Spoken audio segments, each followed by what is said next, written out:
Feche os seus olhos mais uma vez, oremos. Pai, como é bom estar aqui, como é bom louvar o Teu nome, como é bom ouvir esses cânticos que nos fortalecem, nos edificam, e como é bom ouvir a Tua palavra. Fala, Deus, conosco, toca-nos com brasa do altar, que esta palavra prospere naquilo para qual o Senhor a enviou, abençoando vidas, famílias, abençoando corações. Em nome de Jesus e para a glória dele, assim seja. Amém. Amém. Por favor, estejam assentados.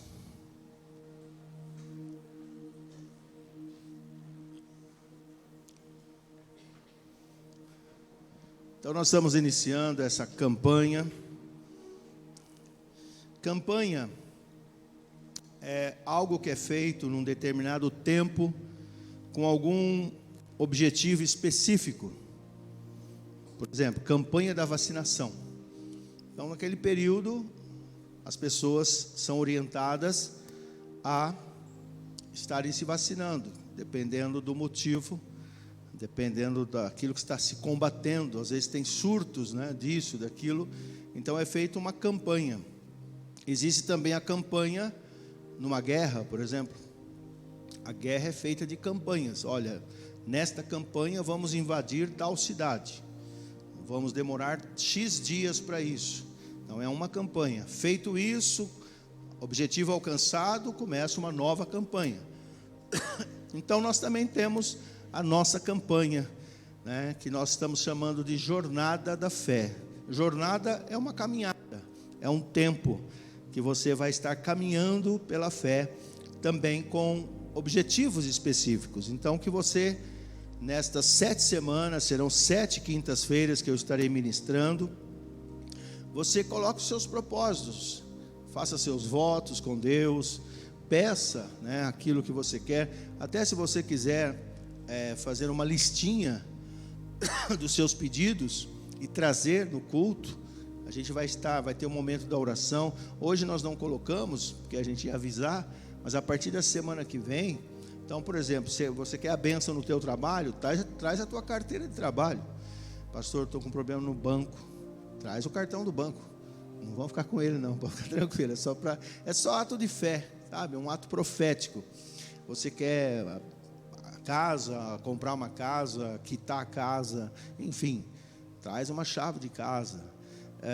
Uma coisa que eu estava pensando hoje à tarde, eu vou incentivar vocês, tudo isso é voluntário, queridos. Se você quiser fazer uma carta para Deus, faz uma carta para Deus, como se você, vamos supor que o presidente da república, ou algum rico dissesse, olha, mandem uma carta para mim.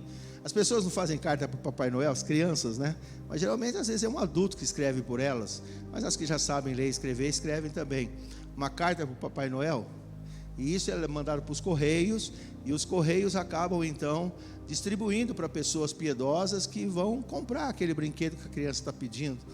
O único problema é que às vezes cria essa fé num personagem que não existe, que ele é um mito, algo que não existe. Mas, enfim, as pessoas acabam fazendo algo bacana, social, tal. Mas essas cartas são enviadas para pessoas. Mas você vai fazer uma carta para Deus, não precisa mostrar para ninguém, se você quiser, e escrevendo, falando com Ele, como se fosse uma oração escrita, e fazer os seus pedidos, tá bom? E você traz na quinta-feira, no momento da oração, você apresenta, e vamos ver o que vai acontecer. É aquilo que nós já falamos diversas vezes. Deus, Ele é previsível. Por quê? Porque Ele vai abençoar. Agora, ao mesmo tempo, Ele é imprevisível. Por quê? A gente nem imagina como, mas de repente a bênção está na sua vida. A bênção chegará até você. Amém? Então hoje, nessa jornada de fé, o nosso tema é fé nas promessas de Deus. 2 Pedro capítulo 1, a partir do verso 2, diz assim: graça e paz lhes sejam multiplicadas pelo pleno conhecimento de Deus e de Jesus, o nosso Senhor. Seu divino poder nos deu tudo de que necessitamos para a vida e para a piedade, por meio do pleno conhecimento daquele que nos chamou para a sua própria glória e virtude. Dessa maneira, Ele nos deu as suas grandiosas e preciosas promessas, para que por elas vocês se tornassem participantes da natureza divina e fugissem da corrupção que há no mundo, causada pela cobiça. Por isso mesmo, empenhem-se para acrescentar à sua fé a virtude, o conhecimento, ao conhecimento o domínio próprio, ao domínio próprio a perseverança, a piedade, a fraternidade e a fraternidade o amor. Porque se essas qualidades existirem e estiverem crescendo em sua vida, elas impedirão que vocês, no pleno conhecimento de nosso Senhor Jesus Cristo, sejam inoperantes e improdutivos. Então, nós estamos iniciando essa jornada para que a nossa vida seja, então, abençoada. Põe o versículo 3 novamente, por favor. Seu divino poder nos deu tudo de que necessitamos para a vida e para a piedade. Aqui piedade não é no sentido de ter dó dos outros, que isso também é piedade, né? Piedade tem outros significados. Aqui está falando de vida de devoção, devoção a Deus. Pio é alguém temente a Deus. Ímpio é que não é temente a Deus. Então o pio, ele tem uma vida de piedade, ele tem uma vida de entrega, de devoção, de temor a Deus, não medo de Deus. Deus não quer que você tenha medo dele, Deus quer que você tenha temor a ele. Temor é reverência, é um respeito por alguém que é exaltado, e Deus é exaltado, amém? Então, esse texto fala sobre isso, e ele nos deu promessas para esta vida, e para que nós tenhamos essa vida devocional também. Muito bem, eu separei aqui apenas 3 pontos com relação às promessas, e eu quero assim rapidamente fazer uma comparação entre Israel e a igreja. A gente costuma pegar muitos versículos de promessas do Velho Testamento, do Antigo Testamento, não há problema nenhum quanto a isso, mas nós temos que aprender a diferenciar Israel, Israel, igreja, igreja. Deus é o mesmo, mas houve dispensações.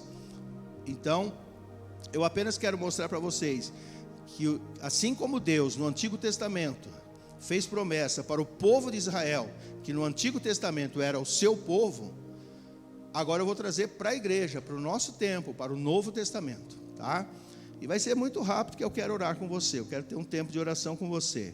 Bom, primeiro ponto que eu quero deixar aqui em relação às promessas. Nós temos a promessa de não ficarmos ou de não estarmos sozinhos.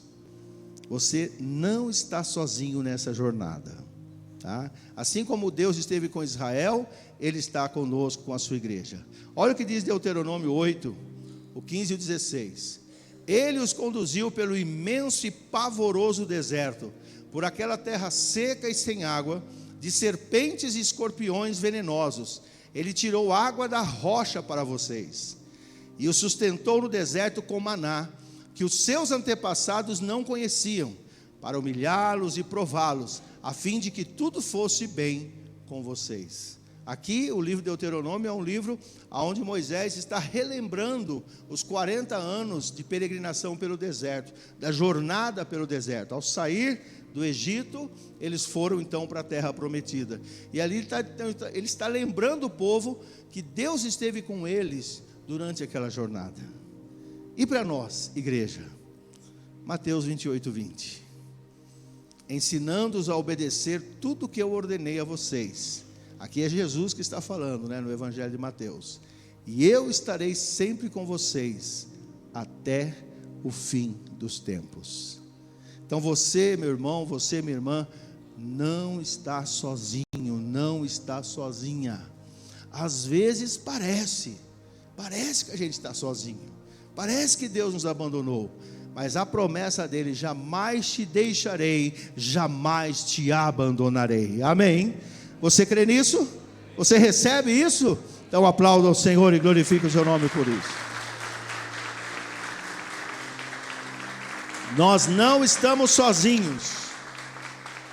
Repita comigo: eu não estou sozinho nesta jornada. Jesus está comigo. Aleluia. Creia nisso, creia nisso.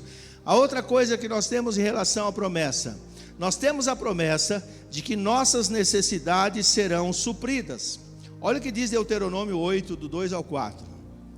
Lembrem-se, aqui é Moisés falando para o povo. Lembrem-se de como o Senhor, o seu Deus, os conduziu por todo o caminho no deserto, durante esses 40 anos, para humilhá-los e pô-los à prova, a fim de conhecer suas intenções, se iriam obedecer aos seus mandamentos ou não. Assim, ele os humilhou e os deixou passar fome. Teve momentos que eles passaram aperto, mas depois os sustentou com maná, que nem vocês nem os seus antepassados conheciam. O maná caía do céu, todo dia, literalmente, caía do céu, como orvalho. E eles recolhiam e faziam seus pães, seus bolos e outras coisas. Para mostrar a vocês que nem só de pão viverá o homem, mas de toda a palavra que procede da boca do Senhor. As roupas de vocês não se gastaram e os seus pés não incharam durante esses 40 anos. Tem que aplaudir o Senhor por isso. Tem que aplaudir o Senhor por isso. Aleluia. Glória a Deus. O maná caía do céu.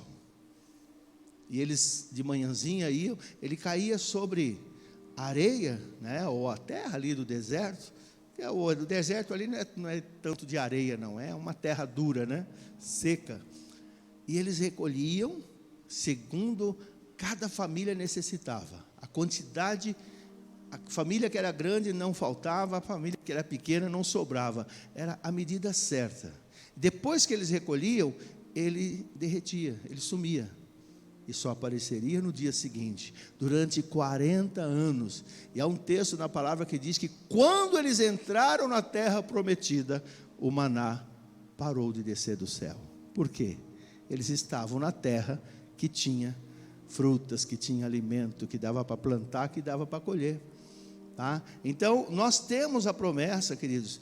Eles tiveram as suas necessidades supridas. E olha o que o Senhor diz para nós em Filipenses 4, 6 e 7.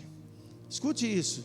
Não andem ansiosos por coisa alguma. Hoje o que mais se fala é de ansiedade, né?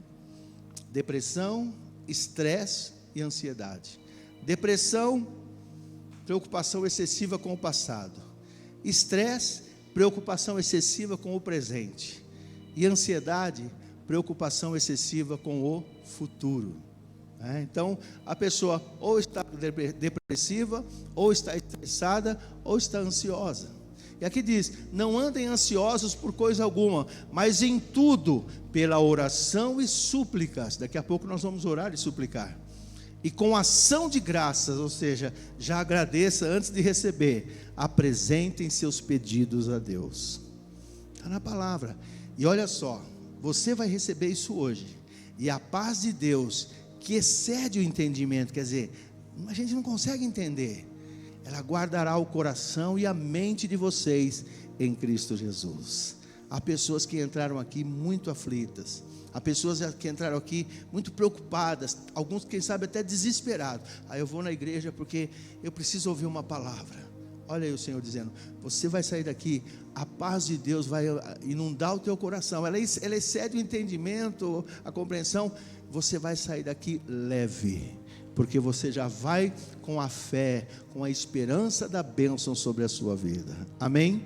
E ainda Filipenses 4, um versículo tão conhecido que é o 19, olha o que diz, Paulo dizendo, né, o meu Deus suprirá algumas necessidades. Está algumas aí? O que está aí?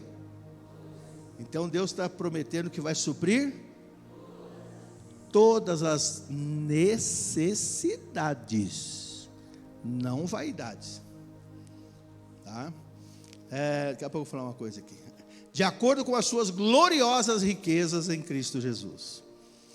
A Bíblia fala dos dons, dom de profecia, palavra de conhecimento, que é conhecido como revelação.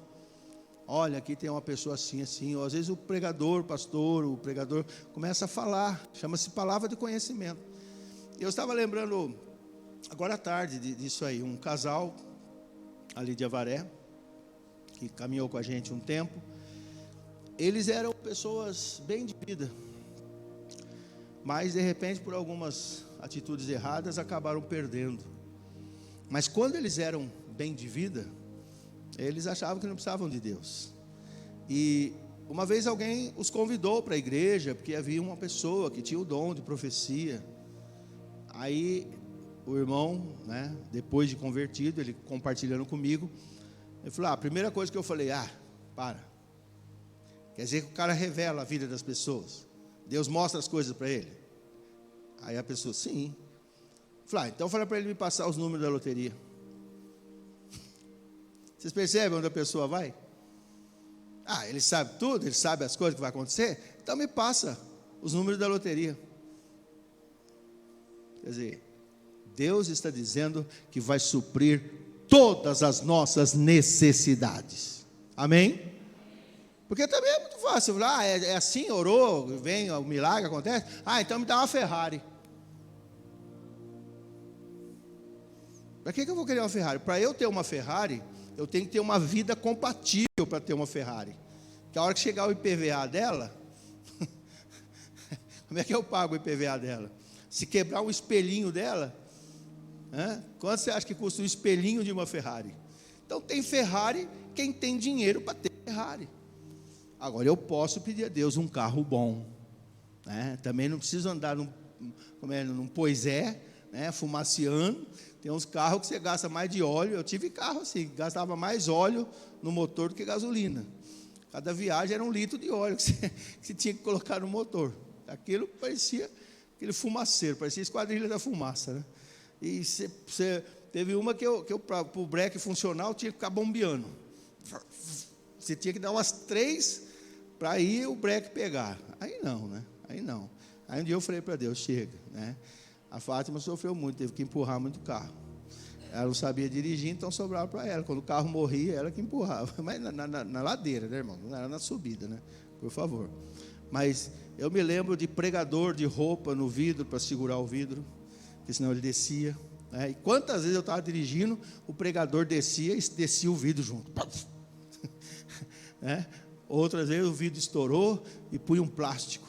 A gente ia de Avaré para Botucatu, tinha que pegar pista, pegava esses plásticos preto, né? Amarrava, até que ele falou: não, Deus, isso também não é vida.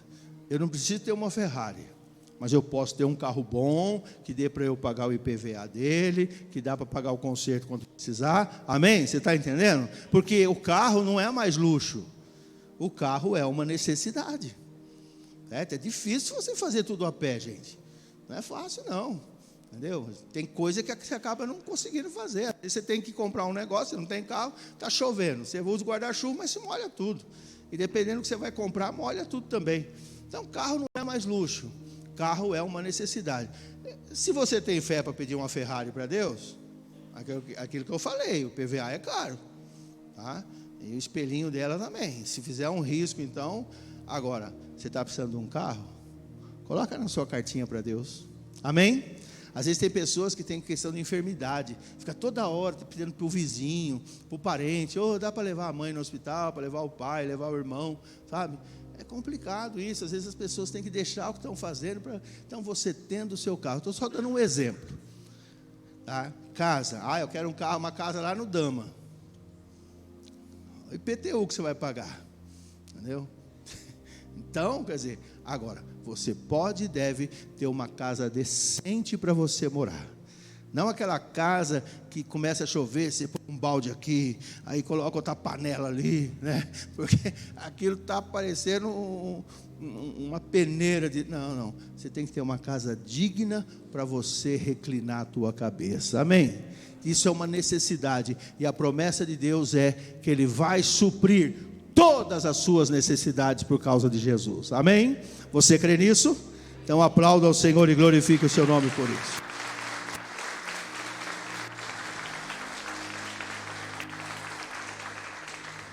E por último, nós temos a promessa. Sim, cada semana eu vou falar um pouco mais de algum assunto. Nós já falamos das necessidades, mas eu gostaria de hoje estar orando pela questão financeira. Entre outras coisas que nós vamos orar. Quem quer bênção financeira aqui? Olha, que bando interesseiro, hein? Não vi ninguém ficar com a mão abaixada. O pessoal fala que o dinheiro é do diabo, né? Mas quer ver o diabo ficar sem dinheiro. Mas na verdade o dinheiro não é do diabo, não. O dinheiro é de Deus. E o dinheiro é coisa boa. Mas vamos lá, olha só o que o Senhor disse para Israel em Deuteronômio 8, do 12 ao 14. Olha, eu acho tão bacana isso aqui. Eles estavam para entrar na terra prometida. Não aconteça que depois de terem comido até ficarem satisfeitos, de terem construído boas casas e nelas morado, de aumentarem os seus rebanhos, a sua prata e o seu ouro e todos os seus bens, o seu coração fique orgulhoso e vocês se esqueçam do Senhor, o seu Deus, que os tirou do Egito, da terra da escravidão.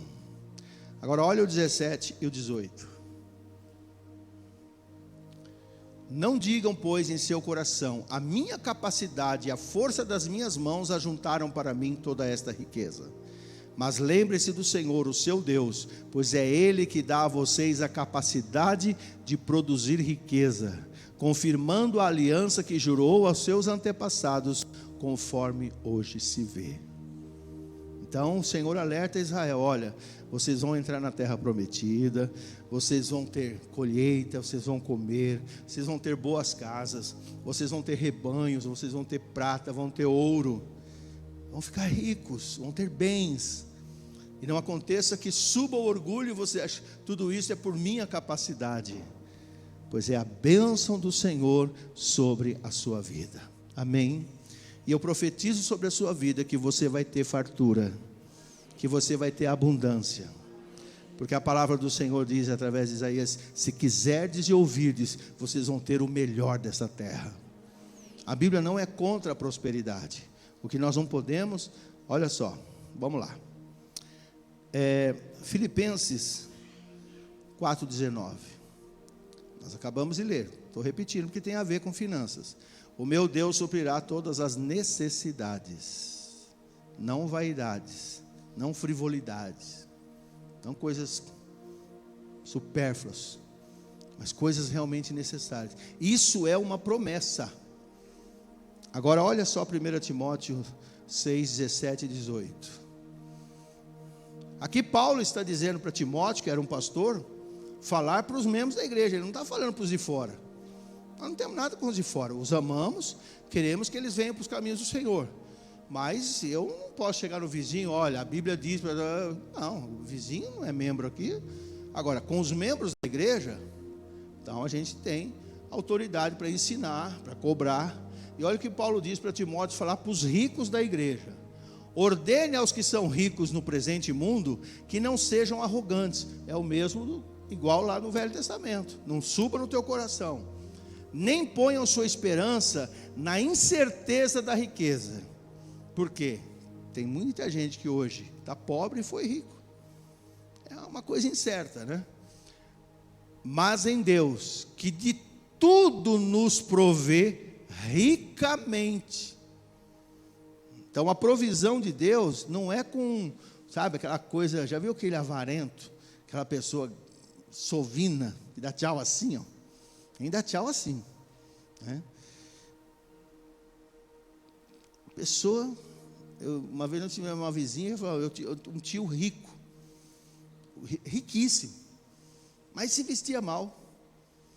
Diz que ele estava andando na estrada lá e tinha dois fazendeiros conversando sobre cabeça de gado. Um estava vendendo para o outro, mas o outro não estava querendo comprar, achou, estava achando caro, não sei o quê. Ou na verdade não tinha, né? Naquele momento. E esse senhor escutou. Ele falou: desculpa, estou entrando na prosa de vocês aí, mas quanto que o senhor quer nessas cabeças de gado? Aí disse que o cara olhou para cima e embaixo para ele assim e falou: eu quero tanto. Por quê? Eu fico com elas. E o cara deu risada. Falou: não, vamos lá em casa que eu pago à vista. E pagou à vista. Tinha muito dinheiro. Mas que eles iam comer na casa dele, era um pedacinho de bife desse tamanhozinho assim. Era um para cada um e desse tamanhozinho. Sabe, aquela pessoa, mão de vaca. Então imagina se você for depender dessa pessoa para te ajudar. Agora o Deus que nós estamos falando aqui, Ele provê ricamente. Viu? Ele provê com abundância para a nossa satisfação. Então Deus quer que você fique satisfeito.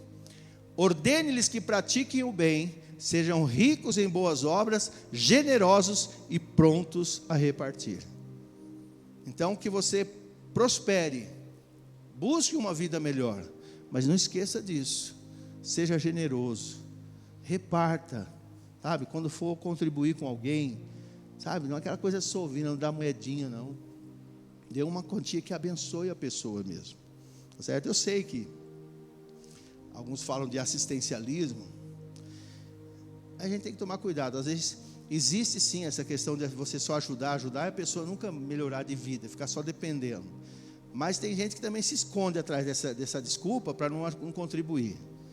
Sabe? Em vez de dar 25 centavos, dá 25 reais. Não vai deixar a pessoa rica, 25 reais. Mas não 25 centavos. Se é o que você pode dar, tudo bem.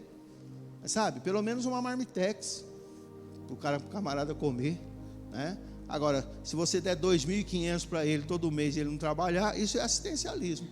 Aí sim, aí você está deixando o cara vagabundo, né? Porque 2,5 pau todo mês, por que eu vou trabalhar? Agora, quando você for contribuir, faça. Quando for contribuir com alguém da família, vai fazer aquelas vaquinhas em família, porque vai fazer uma cirurgia, dê o seu máximo, dê o seu melhor, sabe? Porque a Bíblia diz, é melhor dar do que ter que receber, sabe?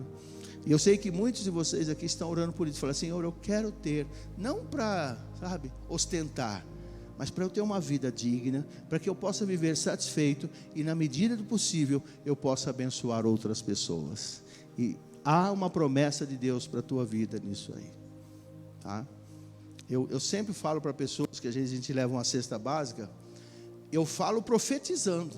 Às vezes as pessoas ficam acanhadas, porque não é legal, sabe, você precisar de cesta básica. Que eu me lembre, uma vez nós precisamos. A coisa estava feia. E a partir daquele dia, aí Deus supriu, tal, pessoas nos abençoaram. E eu então fazia um trabalho social, um irmão bem de vida, ele tinha muitos amigos da cidade, e eu saía com o meu Corcel 2, recolhendo nas casas. Só que assim, enquanto uns davam às vezes um saquinho com 4, 5, 6 itens, uma vez eu entrei numa casa, sabe aquele negócio? Foi o primeiro dia, eu fiz isso vários meses. Aí o carro ficava tudo lotado, aí depois a gente chegava em casa e separava e formava cestas, né? Até que surgiu pessoas para fazerem isso. Mas no começo eu que fazia. E aí eu fui, tal, bacana, itens de boa qualidade, né? Porque rico gosta de comer bem, coisa de qualidade, né? E a gente foi pegando. Aí quando eu fui entrar numa casa, a mais bonita de todas, a mais linda, eu confesso para vocês, falei assim, meu Deus, que eu vou sair com uma cesta completa daqui. A pessoa deu um extrato de tomate elefante desse tamanho.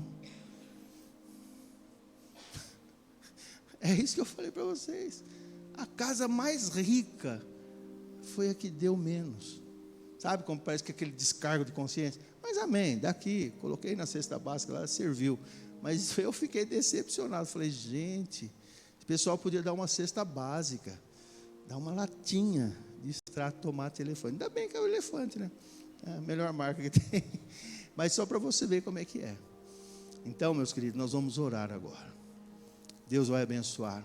Eu não sei quais são as suas necessidades, você é quem sabe. E você vai apresentá-las diante do Senhor agora. E também peça a bênção na área financeira. Amém? Vamos nos colocar em pé em nome de Jesus.